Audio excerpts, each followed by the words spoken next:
there. Thanks for joining me. It's Megan from Manifesting Me. I write, talk about, and teach manifesting. I have a book available for sale on Amazon.com called The Pocket Guide to Manifesting. I do custom one on one sessions, which I've linked to in the description box of this video if you're interested in booking in. If you like the video, please give it a thumbs up. It helps other people in our community find it, and subscribe if you want to know when new videos are posted. When can distractibility be useful in manifesting?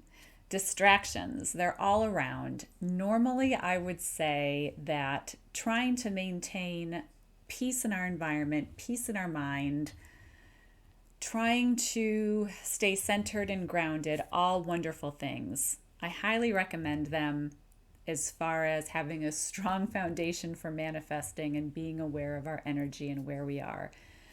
That said, I realized last week that there are times when being distracted and or seeking out distractions can actually play to our advantage in terms of manifesting and keeping our vibration high. And that is when we have inadvertently been exposed to, somehow we become consciously aware of something in our environment that triggers us. It can be a word that's spoken, it can be a story somebody's telling, it can be something on the television or a commercial, it could be a sidebar on social media or somebody's post on social media. And I talk about, and I've talked about in other videos, my belief that keeping a positive environment for ourselves and being consciously clearing of things that don't serve our vibration, don't serve to make us feel good, is wise. So for me, that's meant, cutting out different stimuli. I don't watch, listen to, or read the news anymore. I'm very selective with what I do on social media. It's gotten to the point where I have managed to create an environment in my life where my vibration stays in a relatively stays high most of the time, and that's by design. There are times when I do happen to catch a snippet of something from wherever or whoever, and it triggers me. It's maybe a word, or it makes me think of a story or something. Whatever it is, it just takes me kind of into a fear place very quickly, and this all happens like in a split second. And I'm aware the second it happens, and rather than focus on it, rather than put my attention on it and actually turn it into something bigger, because I know how quickly we can manifest once our emotions are aroused, this is when I use distraction. So I immediately, as soon as that trigger has come into my awareness and I can feel myself tightening, my energy getting tense, my vibration starting to drop a little bit, I distract myself so that I can get that thing out of my mind and start to focus. So I start to focus on a distraction, if that makes any sense whatsoever. Sometimes if Jim and I are watching a show, and if there happens to be, typically we watch pretty lighthearted stuff, but if there happens to be anything in there that I find to be triggering or he finds to be triggering, the joke that we have, but it's actually something that we do, is, okay, now we have to watch a video about puppies and kittens, or the equivalent thereof, something super light, something that just allows us, it's almost like an energetic cleanser for us. In my mind, though, that's the tool of allowing ourselves to be distracted. So we've been focused on something, or there's been some sort of trigger, and rather than allowing that to be what we snowball our energy with and what our conscious mind is attaching to, we shift over and we distract ourselves from this thing over here with something that feels better. Why would we do this? Why does this matter? There might be people who would see this video and go, how ridiculous, life happens, be present for all of it. And that's completely fair.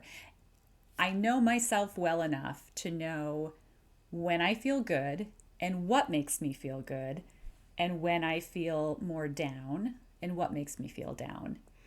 And because I also realize that I am manifesting constantly, and my belief is that all of us are, doesn't have to be your belief, If my vibration is high, I'm attracting more stuff into my life that's going to be of that high vibration. The high vibrations for me are the good feeling things, the love, the joy, the laughter, the elation, just comfort, security, the things that make us feel really secure in this world and moving around in these bodies. Lower vibration things are the fears, being scared, feeling let down, frustration, anger, drama, chaos. Those are things that, for me, my life has gotten better and better and better as I have learned how to cultivate staying in a higher vibe state. So that is why if I happen to hear a trigger, I will distract myself so that it doesn't turn into something bigger. Because, yeah, absolutely, life happens. We can be present for all of it. And then we can also choose our reactions. And I do not believe that there is any one prescription for everybody to live by. So for the people who want to be present for everything and to feel everything and be able to attach to everything, 100% I say go for it. If that feels good, yes, yes. It's equally valid to decide that we want to pick and choose where we put our attention and the energies that we allow to take up space in our conscious mind, from which we will then manifest. That works too. Good feels good, bad feels bad. We all have to figure it out for ourselves. This is what works for me, and it's a tip that if it resonates for you, terrific. I was thinking of something else for anybody out there who is a vivid dreamer and who has had unpleasant dreams. My experience has been, and I've heard some other people share this as well, that there are times when if I am having an unpleasant dream and if I can wake myself up from it, I need to stay awake long enough and distract my mind into some other thread. Otherwise, I have had it happen where as soon as I close my eyes, I go right back into that dream.